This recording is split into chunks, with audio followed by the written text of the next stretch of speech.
Mantan CEO Google yang bernama Eric Schmidt menyatakan bahwa ada satu koin yang berpotensi besar sekali keuntungan yang bisa didapatkan dari koin tersebut ya di tahun ini ataupun di tahun-tahun yang akan datang, teman-teman. Eric Schmidt menyatakannya ketika dia berbicara di SmartCon 2022 dan koin tersebut adalah Chainlink, teman-teman. Jadi bagaimana nanti Chainlink ini ke depannya? Let's dive in, my friend. Welcome back everybody to Black Cuan. Terima kasih telah mengupdate berita kripto dari channel ini. Pada kesempatan kali ini kita akan berbicara dengan tema Chainlink bergabung dengan Swift. Lalu bagaimana nasib XRP atau bagaimana dengan XRP? Sementara kita tahu Swift itu adalah semacam komunikasi kode internasional untuk bank-bank di dunia ini ya. Dan apakah XRP akan terancam keberadaannya? Menurut hemat saya lebih baik kita discuss melalui beberapa berita yang akan saya tampilkan berikut ini, teman-teman ya.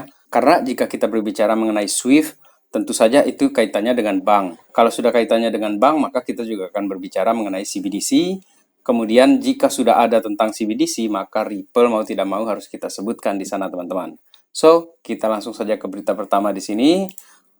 Ini memang tidak ada kaitan dengan Chainlink ataupun XRP sebenarnya secara langsung ya, tetapi ini indirect connection gitu kan. After 2 years of debate, Euro finalized landmark crypto rules. Jadi setelah keraguan mereka ya selama 2 tahun mengenai kripto, karena selama ini kan kita tahu Eropa itu sangat anti dengan kripto menurut pemberitaan ya.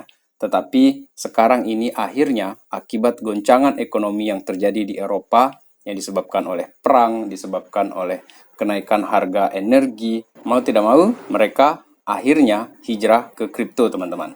Dan ini saya kutip dari kolom komentar, dikatakan di sana bahwa semuanya akan kripto pada waktunya. Dan benar saja ya, sekarang ini Eropa sudah mulai ya melakukan pendekatan kepada dunia kripto atau untuk mengadopsi kripto, teman-teman. Dan di sini dikatakan bahwa kemungkinan nanti di awal 2023 ataupun di pertengahan 2023. Dan teman-teman, kalau kita berbicara mengenai pendekatan Eropa dengan kripto, kemudian bank yang mulai mengadopsi teknologi blockchain, peperangan di Ukraina itu justru akan mengakselerasikan digital currency adoption. Jadi akan mempercepat adopsi dari digital currency itu, teman-teman, gara-gara perangnya Ukraina. Ini membuktikan bahwa teknologi konvensional yang ada di bank atau gaya tradisional atau gaya komunikasi tradisional yang ada di bank-bank itu ternyata sudah out of date, teman-teman. Dan mau tidak mau mereka terperangah juga melihat bagaimana pengiriman dana, pengiriman kripto yang diberikan kepada Ukraina oleh pihak-pihak yang bersimpati dengan Ukraina kemarin itu, teman-teman. Jadi, para pemangku kebijakan akhirnya melihat ternyata begini ya kalau menggunakan kripto, cepat sekali dan murah sekali pembiayaannya. Kemudian kita lanjutkan di sini, teman-teman. Ada ketertarikan untuk harga Bitcoin sehingga menyebabkan harga Bitcoin hari ini itu naik ya selama 2 hari ini. Dan Bitcoin ini cukup stabil dia di angka 20.400. Di sana dia tertahan, kemudian dia nge-range ke bawah sedikit, kemudian dia flat lah intinya. Tetapi di sini kita perlu waspada juga ya, karena masih ada sentimen-sentimen negatif juga masih banyak, dan tidak boleh juga kita terlalu hype, teman-teman. Intinya, saya ingin menyatakan untuk harga Bitcoin itu kita waspada dulu. Dan di terakhir video ini kita akan bahas nanti ya sebentar mengenai UN dan The Fed itu, teman-teman ya. Kaitannya dengan harga Bitcoin juga nanti. Dan sekarang ini kita ke Chainlink, teman-teman ya. Former Google CEO think this one crypto could hit big. Mantan dari CEO Google ya yang bernama Eric Schmidt itu menyatakan bahwa ada satu koin yang akan betul-betul big hit lah ya, hit big gitu kan untuk masa depan ini karena dia berpartner dengan Swift, teman-teman. Jadi di tengah krisis ekonomi sekarang ini, kita lihat kan ada Credit Suisse yang kemarin itu tumbang sampai 10% atau 12% kalau tidak salah di sana.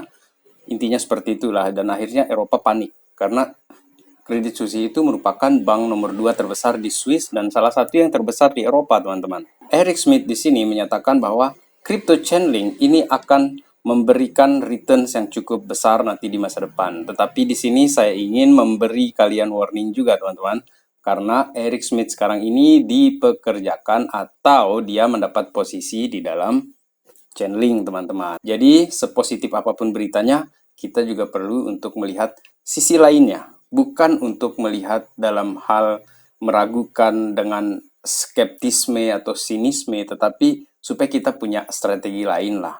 Jadi kita tidak terlalu terbawa FOMO atau hype yang berlebihan teman-teman ya. Dan sekarang saya mau lanjutkan ya mengenai SmartCon 2022. Ini merupakan acara rutin atau acara tahunan ya untuk Chainlink itu. Dia mengundang beberapa narasumber di sana dan disitulah Eric Schmidt itu menyatakan pendapatnya mengenai Chainlink. Dan karena dia sekarang ini masuk ke dalam timnya Chainlink. Dengan hadirnya Eric Schmidt di Chainlink ini, sepertinya masa depan Chainlink ini akan bagus teman-teman ya. Kemudian sekarang ini kalau kita berbicara mengenai SmartCon 2022 itu ya, temanya di sana itu adalah Bridging Traditional Finance and DeFi. Jadi Chainlink ini merupakan salah satu jagoan juga dia di DeFi teman-teman dengan oracles-nya dia. Jadi ada juga dikatakan di sini di acara tersebut orang dari Swift ya yang diundang di sana. Jonathan Ehrenfield Soul yang merupakan Strategy Director of Swift mengatakan bahwa kolaborasinya dia dengan Chainlink itu akan mengintegrasikan Chainlink Cross-Chain Interoperability Protocol atau kita sebut dia CCIP.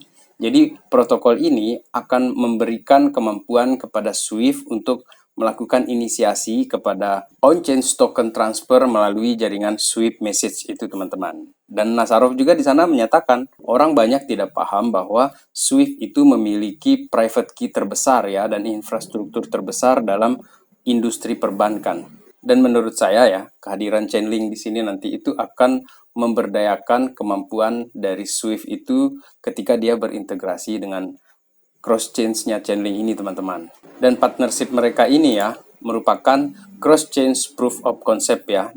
Menurut saya di sini mereka ini masih pada tahap trial teman-teman. Jadi untuk efektivitasnya masih belum lah. Karena ini kan masih ada dApps baru juga yang dikeluarkan oleh Chainlink ya yang bernama Build di sini yang akan juga membantu untuk menyediakan layanan kepada program-program yang mereka partnership itu antara Chainlink dengan Swift itu teman-teman. Sementara kan kalau kita baca berita ya sebelum-sebelumnya bahwa Swift itu dikatakan teknologi kuno dan akan digantikan dengan ISO 222. Nah, nanti yang mana yang akan unggul atau yang mana yang akan akhirnya berhasil atau jangan-jangan nanti itu akan ada integrasi antara Swift dengan ISO 222 itu yang dimana di dalam ISO 222 itu calon tunggal yang paling excellent di sana itu adalah Ripples di antara koin-koin lainnya yang termasuk kandidat seperti Algorand ataupun XLM di sana teman-teman ya. Tapi mari kita lihat dulu ya seperti apa nanti Chainlink ini ketika dia sudah mulai menjalankan program-programnya dia dengan Swift ya, dan terutama karena mereka sekarang ini telah membangun dApps baru yang bernama Build ya, Supercharging Depth Growth Through Cross Ecosystem Incentive. Jadi di oracles-nya Chainlink ini kan sangat-sangat hebat ya teman-teman menurut saya karena dia itu bisa memproses kemampuan untuk berkomunikasi dengan lintas blockchain, bahkan dia bisa menerima bahasa kode ataupun komunikasi dengan dunia nyata teman-teman. Nah, nanti CBDC itu kemungkinan akan berjalan di situ di atas jaringannya Oracle. Dia sebagai penjembatan untuk komunikasi dari Swift itu teman-teman. Tapi mungkin jika teman-teman memiliki pemahaman yang lain mengenai koneksi ataupun partnership antara Chainlink dengan Swift ini, silakan tulis di kolom komentar ya. Silakan juga mengkoreksi saya jika ada data ataupun kesalahan pemahaman saya di sini teman-teman. Saya akan sangat terbuka sekali ya untuk koreksi dari kalian karena di sini sifatnya kita adalah sharing dan diskusi. And this is not financial advice teman-teman. Jadi saya bukan penasehat keuangan ataupun orang yang persuasif untuk mengendorse koin tertentu supaya kalian ikut beli dan tidak ada untungnya juga buat saya. Saya di sini hanya plankton di sini. Kemudian sekarang kita lanjutkan ada kaitannya masih dengan bank di sini. Credit Suisse says bank will rise like a phoenix. Ketika saya mendengar kata phoenix pertama kali di sini, saya teringat kepada video saya yang pertama ketika saya fokus membahas tentang XRP di sana, teman-teman. XRP itu dilambangkan dengan phoenix, teman-teman. Apa sih kaitannya antara Credit Suisse ini, bank nomor 2 di Swiss, dengan phoenix-nya XRP? Atau mungkin ini sekedar cocok logi saya ya. Jadi harap dimaklumi teman-teman ya kalau saya membuat cocok logi di sini karena mau tidak mau saya tertrigger seperti itu ketika mendengar kata Phoenix. Meskipun ini hanya sekedar istilah saja yang diucapkan oleh CEO dari Credit Suisse itu teman-teman. Karena apa yang terjadi dengan Credit Suisse ini kan dia tumbang itu lumayan besar, itu 10% sampai 12% dia tumbang. Dan akhirnya dia membuat memo cepat kepada semua karyawannya dia di sana. Ayo kita yakinkan semua nasabah kita bahwa kita bisa menangani ini. Dan kalau kita lihat ya teman-teman, kalau kita berbicara mengenai sejarah di sini, Eric Kroner ya, merupakan CEO dari Credit Suisse ini menyatakan bahwa bank itu akan tumbuh lagi atau berkembang lagi dan dia itu akan seperti burung phoenix teman-teman. Ini boleh jadi sebuah coincidence atau sebuah kebetulan belaka ya. Tetapi apa yang saya temukan di sini adalah jejak digital itu teman-teman, Credit Suisse solving the problem of cross border payment. Tim Ripple. Jadi ternyata di 2016 teman-teman, Credit Suisse ini pernah mengkontak tim dari Ripple seperti yang dibicarakan di sini ya, bahwa mereka ingin membuat semacam program yang akan memberi solusi baru untuk teknologi baru mengenai bank-bank yang ada di dunia ini, bagaimana mereka melakukan transaksi yang cepat, fee-nya murah, dan dengan Ripple lah mereka ini pertama kali bertemu teman-teman. Dan apakah di belakang layar, meskipun mereka tidak menampilkan di hadapan media, apakah di belakang layar mereka ini bekerja sama kan? Saya tidak tahu. Tetapi menurut saya ada feeling ke sana. Ini menurut feeling saya. Jadi jangan ditanggapi ini dengan serius teman-teman. Karena ini beritanya di tahun 2016 teman-teman ya. So, ketika dia mengatakan Rising Phoenix, ternyata pernah juga mereka ini ada kontak-kontakan ya dengan Ripple teman-teman. Jadi saya serahkan kembali ke teman-teman ya untuk menilai ataupun memfilter berita-berita seperti ini teman-teman. Ini murni saya temukan seperti ya coincidence seperti itulah. Kemudian sekarang ini ya, Swift juga pernah mendekati Ripple ya ketika 3 tahun yang lalu di sini teman-teman. Ini dari newsbtc.com. Jadi kalian bisa cek juga di sini untuk membaca beritanya secara lengkap ya. Barangkali ada pemahaman saya yang salah di sini ataupun kurang di sini teman-teman ya. Kemudian yang akhirnya bekerja sama dengan Swift itu dan diumumkan itu adalah Chainlink. Tetapi menurut saya, jika nanti CBDC itu berjalan, Swift berjalan dengan Oracles-nya Chainlink, XRP itu bagaimana? Menurut saya justru ya, ketika Oracle itu berkembang dengan Swift berjalan bagus dia, mereka akan tetap membutuhkan XRP karena XRP itu punya yang namanya kemampuan buku besarnya dia dan itu akan memberi kemampuan pada transaksi antar bank di seluruh dunia ini dan dia tercatat semuanya itu di buku besarnya XRP Ledgers itu teman-teman atau Ledgers itu yang kita sebut itu ya maaf. Jadi menurut saya tetaplah XRP ini akan berkembang dengan sangat bagus terutama ISO 222 nanti itu kalau dia berhasil ataupun mulai menunjukkan progres nanti di 2023-2024 saya kira ya integrasi antara bank-bank dunia dengan ISO 222 nanti itu bahkan akan jauh lebih masif mungkin ya dari Swift. Ini pendapat pribadi saya teman-teman. Dan kalau kita analisa juga ya, ini dari apa yang saya pahami, Oracle itu seperti yang saya katakan di sana tadi, dia mampu berkomunikasi dengan berbagai jaringan. Sementara di ISO 222, di sini kan ada beberapa kandidat teman-teman ya.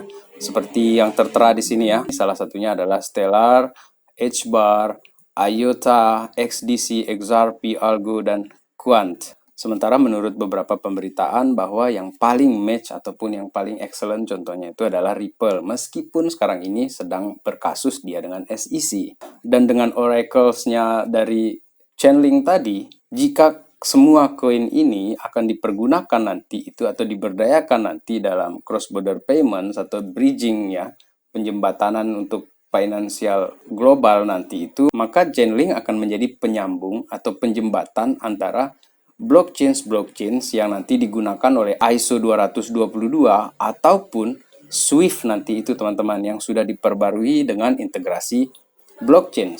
Dan XRP dengan buku besarnya ya, kita sudah lihat bagaimana perkembangan kerjasamanya XRP selama ini dengan banyak sekali bank di dunia ini teman-teman. Sementara kalau yang lain-lainnya ini kan masih pendatang baru semua. Sementara XRP kan dari 2013 ini. So, menurut saya secara pengalaman, secara historis, tracking data dari beberapa tahun yang lalu, XRP masih lebih unggul lah. Ini murni pendapat pribadi saya.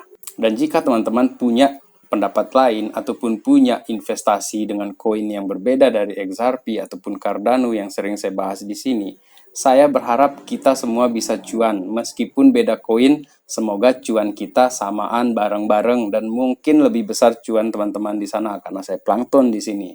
Tetapi setidaknya saya berharap teman-teman yang datang menonton di Black Cuan ini akan mendapatkan referensi, kemudian kita saling menyemangati di sini dan semoga nanti investasi kita yang long term sini akan membuahkan hasil yang bagus teman-teman ya. Kemudian sekarang yang terakhir di sini saya ingin bahas ya, ada sebuah sinyal positif mengenai harga Bitcoin ya. Secara indirect korelasi lah. PBB memberi warning ya bahwa akan terjadi resesi jika negara-negara atau pihak-pihak yang berkait ya langsung dengan keuangan itu, berkait dengan moneter itu melakukan kebijakan yang tidak bijak, teman-teman. Salah satu contohnya di sini adalah The Fed, teman-teman. Jadi, agen dari UN atau PBB itu telah memberi warning kepada The Fed, yo, kamu ini turunkan suku bungamu atau slow your interest rate hikes, kata agen dari PBB tersebut.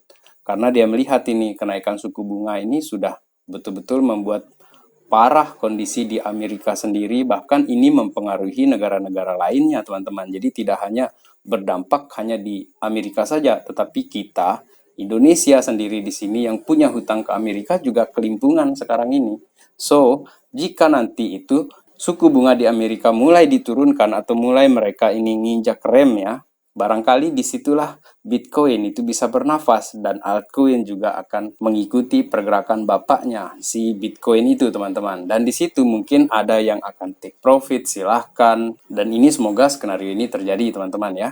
Dan terakhir untuk video kali ini adalah saya berharap apa yang terjadi pada Chainlink nanti dengan oracles-nya, dengan build-nya ya, merupakan dApps barunya, kemudian dengan XRP juga, dengan ISO 222-nya, semuanya akan berjalan dengan baik, sidangnya dengan SEC settle dia, dan akhirnya kita bisa lebih confident untuk menatap masa depan nantinya, teman-teman. So, terima kasih telah menonton ya. Salam Black Cuan. Peace, my friend.